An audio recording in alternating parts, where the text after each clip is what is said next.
नमस्कार, मैं डॉक्टर राशि Mishra Shivani hospital and IVF Kanpur से और कुसुम आईवीएफ छिंदवाड़ा से। अवेयरनेस सीरीज को आगे बढ़ाते हुए आज हमारे चर्चा का विषय है अनएक्सप्लेन्ड इनफर्टिलिटी।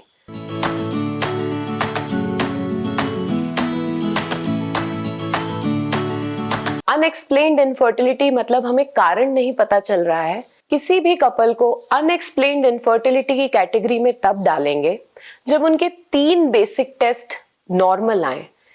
उसमें पहली चीज है पेशेंट के मेंसेस रेगुलर हैं, फ्लो नॉर्मल है और फॉलिकुलर मॉनिटरिंग मतलब ट्रांसवेजाइनल अल्ट्रासाउंड के थ्रू यदि हम फॉलिकल को ट्रैक करेंगे तो ओव्यूलेशन हो रहा है, एंडोमेट्रियम नॉर्मल है, यूट्रस और ओवरी में कोई गांठ नहीं है, सब कुछ चीजें नॉर्मल दिखाई दे रही हैं।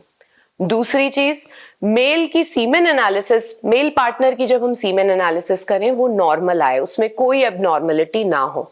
और तीसरी चीज, हम एक्सरे करके हिस्ट्रोसाल्फिंगोग्राफी के थ्रू ट्यूब का एक्सरे करें और दोनों ट्यूब खुली हुई आए। यदि ये तीनों टेस्ट मतलब फॉलिकुलर मॉनिटरिंग, ट्रांसवेजाइनल अल्ट्रासाउंड के थ्रू और सीमेन एनालिसिस और एचएसजी टेस्ट, ये तीनों नॉर्मल हैं और कोई हमें इनमें से कोई एबनॉर्मलिटी नहीं मिल रही है और इसके बाद भी पेशेंट को प्रेगनेंसी नहीं हो रही है, तो ये कपल अनएक्सप्लेन्ड इनफर्टिलिटी की कैटेगरी में आते हैं। आज के समय में कुछ कपल बहुत हाइपर स्ट्रेस में रहते हैं और बहुत जल्दी ही डॉक्टर को अप्रोच कर लेते हैं टेंशन में और फैमिली प्रेशर में। 1 ईयर के पहले ही अप्रोच कर लेते हैं कि हमें प्रेगनेंसी नहीं हो रही है, हम ट्राई कर रहे हैं।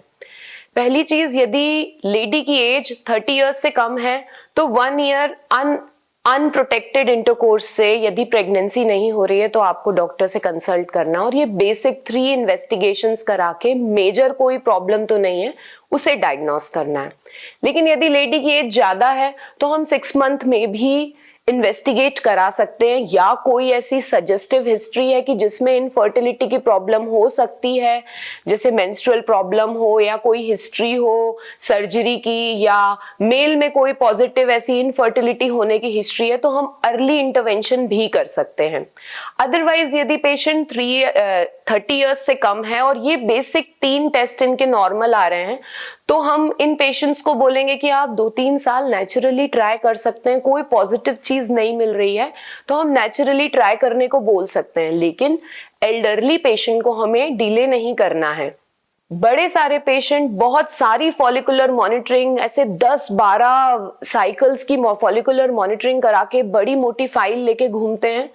फॉलिकुलर मॉनिटरिंग अननेसेसरी बहुत ज्यादा बार कराने का कोई सेंस नहीं होता है। यदि ओव्यूलेशन लेडी को हो रहा है तो हमें दूसरा कारण ढूंढना है।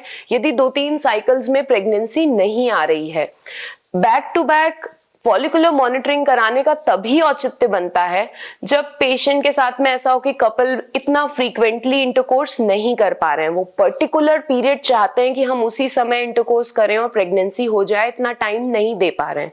दूसरी चीज, यदि हस्बैंड आउट ऑफ स्टेशन है, हमें पर्टिकुलर उन डेज पे चाहिए जब वो आके ये चीज कर सके, इस तरीके की चीज प्लान कर सके।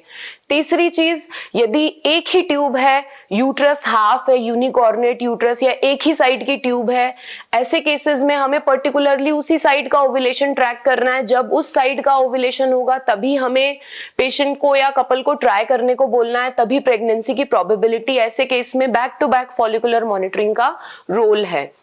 इसके अलावा यदि पेशेंट आईयूआई प्लान कर रहे हैं किसी वजह से अपनी प्रोबेबिलिटी प्रेगनेंसी की बढ़ाने के लिए, तो उस केस में फॉलिकुलर मॉनिटरिंग हर साइकिल में जरूरी है। Otherwise back to back follicular monitoring कराने का, खूब सारी बार फॉलिकुलर मॉनिटरिंग कराने का कोई सेंस नहीं बनता है।